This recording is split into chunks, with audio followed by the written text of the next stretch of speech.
The Gospel according to St. John. Everyone knows how powerful words are. They can make us happy or sad. They can hurt or heal. You may have heard these words before. In the beginning was the Word, and the Word was with God, and the Word was God. He was in the beginning with God. All things came into being through him, and without him not one thing came into being. What has come into being in him was life, and the life was the light of all people. The light shines in the darkness, and the darkness did not overpower it. So we have the Word, who was also God. Then we had this amazing light. Now try and imagine the size and the power of the Word and the brightness of the light. I would imagine it's really difficult to explain, and it needed someone really good to be able to do it. Like John the Baptist, who did a very good job of explaining, but you know what some people are like? If they can't see it or touch it, then they can't actually believe it. John was trusted by God to speak for the light, so that people would believe the power of the light. John would say, "I'm not the light, but I had to come and tell you about it." John was so good that lots of people still thought he was the light, and he had to keep telling them that he wasn't. We don't understand.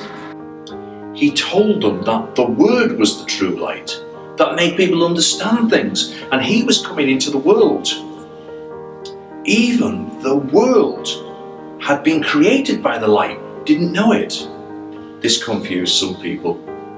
Even more, because it seemed that as hard as John explained it, they still couldn't get it, because we've got Word, we've got light, we've got God. We don't understand.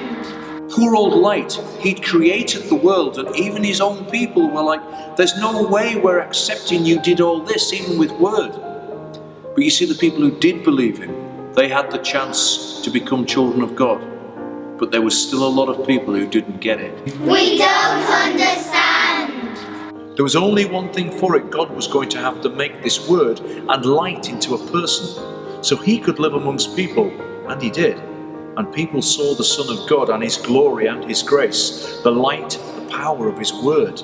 John was really pleased because people finally believed him.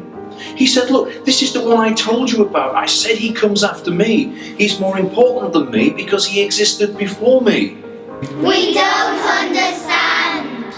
It's like a riddle, and a riddle is a difficult question which has the clues to the answer inside it, if only we look hard enough. John said because of the fullness, all of us have got grace in return for grace. So it's a two-way thing. Moses gave the law, but the grace and the truth came through Jesus. John says, look, although no one has ever seen God, this is the truth. Because Jesus, his Son, who is nearest to his dad's heart, made him known to us. And people finally understood. We do understand.